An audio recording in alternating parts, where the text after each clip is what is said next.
There's a common saying about caravans: a van is only as strong as the base on which it's built. Unlike many other manufacturers, Jayco builds its own endurance chassis. But what exactly is an endurance chassis?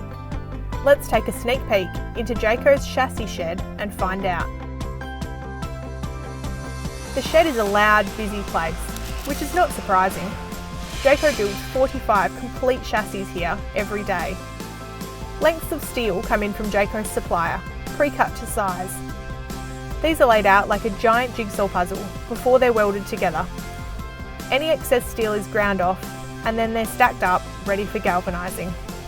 Jayco chassis are hot dip galvanised, which means they're coated with a thin layer of zinc to prevent the steel from corroding. Jayco doesn't galvanise its own chassis. They are sent to a nearby galvaniser for hot dipping and are brought back to Jayco when they're finished. Trucks pick up and drop off chassis to and from Jayco every day. It takes about 3 days from when the chassis are picked up to when they're dropped back. Once the chassis are galvanised, they're turned upside down on a trolley and rolled through a production line, ready to have components, including suspension, added to them. Jayco brought the chassis shop back in-house approximately 15 years ago. We brought it in-house for a number of reasons. One, obviously there's operational efficiencies that we can gain by bringing it in-house. We also have control over it, and also we can bring new developments in quicker than if we use an external provider, because we can control the whole process from start to finish. Jayco currently uses 2 types of suspension: the regular beam axle leaf spring suspension and its new Jayco independent coil spring suspension. This was launched earlier this year and it's fitted to all Outback models.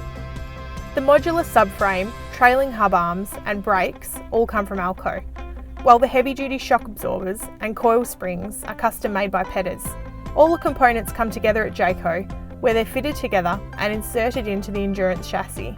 Other components added in the chassis shed include the jockey wheel, drop jacks, bumper, coupling, steps, mud flaps, wheels and water tanks.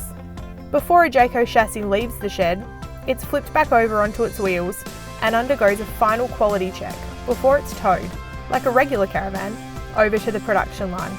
The Jayco Expander Outback, which we're looking at throughout this series, sits on a 6 metre long endurance chassis.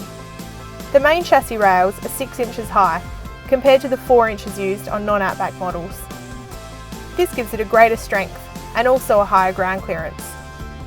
The Expander Outback's chassis has pressed hole steel C-section cross members between the main rails.